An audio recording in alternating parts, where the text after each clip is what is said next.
Welcome to our 2022 Pioneer 250 BH. Starting right in your back bumper here. If you just kind of reach in, pull that cap out of there. Inside of the back bumper, you're going to find your sewer hose. Just take note of these two ears in the adapter here. It's how you hook it up to your sewer system. And the hose itself, once fully extended, is about 20 feet long. Stuffing it back in the bumper back here. And that cap just kind of presses back into place. Up the corner from there, you're going to find your cable and satellite inlet. Coax cable plugs into there, fires up at your TV location. A couple of steps down the side of the unit, you'll find your short cord inlet. So as you pop this open, you're going to find a little notch in the bottom corner there. It's going to line up with this notch here. Press those in together, little eighth turn to lock it down. Then you get the threaded collar in the back there to properly lock it into place. As you follow the cord back, you're going to find a standard 30 amp end here. Most campsites are going to have that. You can just plug straight on in and you're good to go. We do also provide you with a 15 amp adapter, so if you're looking to plug in at home to charge your batteries or run your fridge, you got the power to do so. Kind of straight up from there, you're going to find your sewer system. So just kind of press on that cap and give it a turn. It'll pop on out of there. You see it's got the same ears on it that your sewer hose had. It'll attach the same way. Just pressing it in, turning it until it's locked in. On the left, you get a gray valve. On the right, you get a black. Black valve is controlling your black tank. Black tank is filled from your toilet. It's of course going to be your dirtiest water, so we'll dump that first. Once that's done, you can then come to the gray. Gray tank is filled from your sinks as well as your shower. Typically cleaner water. We'll dump that last to help keep that sewer hose as clean as possible. Beside all that, you get your fridge vent. Nothing really there for you to worry about. Just kind of service. Up from there, you get your stove vent. So of course, propane stove is putting off fumes whenever you're using it. So you want to make sure that this flap here is opened up with the fan inside turned on to evacuate any fumes. Once you're done, just clicking it into place, and that'll prevent any sort of dust from kicking up in there while you're out traveling. Down from there, you find your hot water tank. So just that keyway there, you're gonna line that up and you can pop it on open. Your control for turning it on with propane or electricity is just inside of the unit. Before we turn it on though, you just wanna hit this relief valve right there. Make sure you're getting some water out. If you're not getting any water coming out of there, there is a chance that it's empty. At that point, you just wanna make sure all your water is filled up, just so that you're not running the risk of burning this thing out, dry firing it. Once you're done, just locking it back down with the keyway. Right beside it's your city water inlet, so that cap just pops on out of there. Your water hose will stick into there, turn on the water, and that'll fill up your freshwater tank. Beside it's your city water inlet, water hose will plug into there, turn on the water, and that'll pressurize the lines throughout the unit. And then on the far left here, you get a black tank flush valve. So you may notice over time, after having gone and dumped your black tank, your monitor panel is still reading a third or 2/3, whatever it may be. It's most typically just some debris hanging between the probes causing that misread. So what you do is just take your water hose and plug it into here, open up that black valve, turn on the water, and it'll flush out that tank for you. Down underneath it's your exterior shower. You're gonna pull down on that tab there, you can pop it on open. You get the standard head and hose. It's about a 3-foot hose, hot and cold water course. Once you're done, just tucking that hose back in there and lock the head back into place. Underneath that all, you can see we've got your freshwater tank drain going right now. So that's the one with the little extra blue bit coming off of it. In the back there's two more little lines there. Those are your low point drains. You just open those up. It allows the water system to drain itself out. Exhaust for your furnace there. So if you're ever running your furnace, you just want to make sure it's not blocked off. It does get hot. One end of your storage compartment here. So as you open that up, you'll find your water hose. Inside of that water hose, you'll find your park adapter. 30 amp cord to there, 15 to a standard outlet. To the front of the unit, you get this black box here. That's your battery box. So your battery's just housed right inside of there.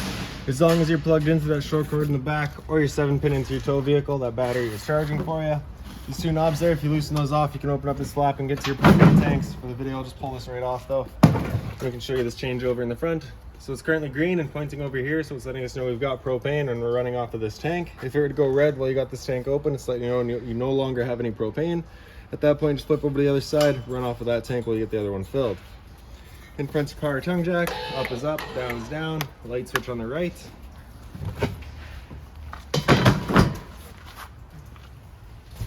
Other end of your storage compartments here. Inside of here, you're gonna find your manual overrides. So these would just sit onto the, this big one here is just gonna sit onto the end of your stabilizer jacks. This one here would be for your front tongue jack. Your stabilizers are electric, so they just run off of this switch here. Press and hold extend and they'll make their way down. Once they're down all the way, you'll just kind of hear them load up once they hit the ground. Once you hear that, you're gonna stop. If you're to continue extending, you can actually strip the gear case right out of them, which of course you don't want to be doing. Once they're up all the way, they just kind of stop in place. If you were to look straight at the other end of them, they do have that little shaft into it. That's where you'd be attaching your manual override to. Little T-latch here, sits into the door to hold it open for you. Get your two exterior speakers there, kind of down in between them. You get a geoprime protected outlet, as well as a cable and satellite outlet. Little storage compartment right here. And that's where you're gonna find your rear stabilizer switch as well. In the back of the unit, you do get a rear tailgate storage system, as well as a spare tire and a pre-wired mount for a rear view or observation camera. Now we'll make our way inside of the unit. Your assist handle here, just up 90 degrees and it'll fall into place. You can open up your door. Little blue handle towards the center. You can flip your stairs on out. These tabs here, if you to push it in, you can extend or retract your legs just based on your campsite needs. As you come inside, first things first, right on the left there, you get your fire extinguisher. That's standard. Pull the pin, point, and shoot. Up the wall from there, you'll find your light switches. The one on the right is going to do your awning light outside. The one on the left is going to do all of our interior lights. Awning itself is on this switch here. Press and hold extend, and that awning will make its way out. Once that awning is fully extended, we're going to see a little black flap come down as well as the black metal tube. Once you see that, you're going to stop. If you're to continue extending, it can actually wind itself up backwards, in which case the fabric would be underneath the tube, allowing it to then hold water, accelerating the growth of mold and mildew.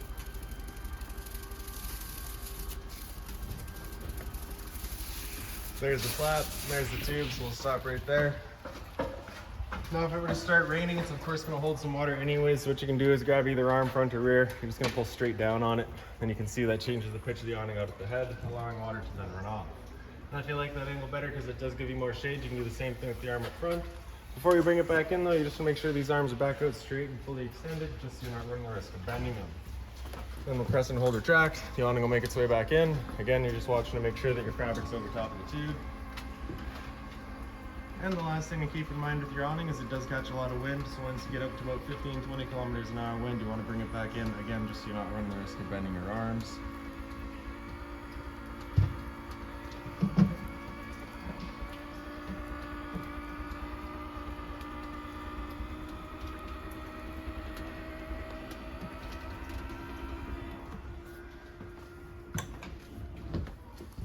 Now into the front bedroom here. Your light switch is just right up on the wall. Closet space on either side. You do have a little CPAP access power outlet there for it, as well as a little light there.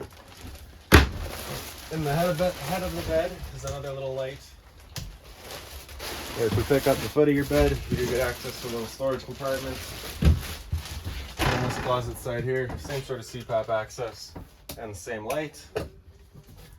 Emergency exit right behind me, so you're pulling that red tab to get rid of the screen. Take this handle here, throw it outside, hop on out. Blinds throughout the unit, I'll just sit where you leave them. Simple as that. TV backer here, power outlet for it, as well as your antenna outlet. Turning that antenna on is just that little button right there, turns on that little green light. It will also help clear up your stereo signal. And you are also pre-wired for Wi-Fi. The couch here, of course, currently has the couch. You can take the center here, fold it down, you get your little cup holders there. If you pick up the base, you can fold it down into a bed. Open storage across the top. In the kitchen, you can get your storage here. Inside of there, you're going to find that blue binder. That binder's got all of your owner's manuals in it, any remotes, anything like that, you're going to find right in there. Above the sink is a little light, just on its own switch. Hot and cold water, of course, mobile head. Storage below, and the drawer space here. The microwave, pretty standard, just like home. Range vent underneath it. So this is that fan that you turn on with that flap outside opened up. Bifold cover just flips on back. Take your knob there over to light. Simple as that. Once you're done just turning it off, letting it cool down, then you can close it off. For the oven, you're going to grab a lighter, open it up, turn that knob on the right there over to the little pilot, and then press and hold. And then right in the back, you can get that pilot light going. Once you have it going for a couple of seconds, then you can release the knob, turn it up to your desired temperature, and there she goes. Once you're done, just turning it back down to pilot. It'll hold just the pilot light for you, but if you're going traveling, you want to make sure it's right off. If you're looking to winterize the unit yourself, once it comes time, this panel right here just has a screw on either side. You can access your hot water tank as well as your water pump. For your fridge, the freezer opens up, you get your power button on the left there. On the right side is your mode. So with auto going, it's first looking for AC power. If AC power is taken away, it'll automatically flip over to gas. If you want it to run solely on gas, you're gonna have this button come out and it'll run just on gas. If that check light there were to come on, it's just letting you know it hasn't fired up at that point, just off, back on to reset it. So that's your freezer up top and your fridge down below. The dinette is currently set up as the dinette. If you're to take the table and wiggle it up and out of its legs, the legs will then wiggle out of their bases. The table will then sit onto either ledge there. You'll take the back cushions, fill in the middle, create your bed. And just open storage across the top here. There's a little light up there as well. Stereo here, so power button there's going to turn it on. It's also going to mute it, so you got to press and hold to turn it off. Zone 1's your inside set, zone 2's your outside set. Pretty straightforward after that. Power outlet and cable and satellite outlet for your TV backer, which is right here. Thermostat. So you get power button there at the bottom. It's going to take you into fan low. It's just moving air around, of course. Fan high, which again, just moving air. Cool high is where the compressor is going to come in and out as needed. That high fan is going to be on all the time. Same idea in cool low. Compressor in and out as needed, low fan all the time. Cool low autos, where it becomes an on-demand system where both the compressor and the fan will just turn on and off as needed. Same idea in cool high auto. With the air conditioner going, you got two different options. You can have these two louvers here closed, in which case we're using all of our ceiling ducting, or you can open them up and it just dumps all of its air in the living room here. So when you first get out to your campsite, you want those open, cool off this area as quickly as possible, then you can close them off, start moving the air throughout. After cool high auto, you hit that bar again, it comes down into heat. You turn off the air conditioner, turn on your furnace. Furnace is moving its air through floor registers. Temp selection at any points just with your arrows here. And after heat, hit the bar again, it comes down into off. Smoke detector's kind of straight up from there right in the bunk spaces here. Get your little lights in the back corner, same sort of lights that you got in the front bedroom. The little USB outlets, identical space down below. Right behind me is a little pantry space. Power converter underneath it, press it top and center, it'll pop on open. You get all of your breakers in the middle here. Whenever a breaker breaks, it sits in the center, so just turn it off and then back on to reset it. On the right side's all of your fuses. Whenever a fuse pops, you'll get a little red LED right beside it, letting you know exactly which one went. Underneath the converter is your LP detector. Propane's heavier than air, sits on the floor. That guy detects it, starts going off just like a smoke detector would. Into the bathroom, your light switch is right on the side there. Light switch on the right does your light switch on the left is your ceiling fan. For that fan, you're just going to turn that knob to open it up. Medicine cabinets here. Hot and cold water at the sink, of course. Bit of storage down below it as well. Just be mindful of your drains and your water lines. G5 protected outlet. Test on the bottom, reset on top. So if you ever have outlets that don't work, it's the first thing you should check. Water panel up from there. Top right corner, you get your water pump switch. So as you turn that on, turns on your water pump, drawing out of your fresh tank to pressurize your lines. Water heater on gas in the center there, so as you turn that on, you get that little red light there letting you know the ignition sequence will start. Once that sequence is started, that light's going to go out. It's going to try that 3 times. If after the 3rd try it hasn't fired up, that light's going to come on and stay on. At that point, you'll just turn it off and back on to reset it. In the bottom is your water heater and electricity. In the top left, you have battery. So you can see we're currently 12.3, so that's a charging voltage. That's good. Fresh tank, as you fill that up, will go to 1/3, 2/3, and full. Same idea for your gray and your black.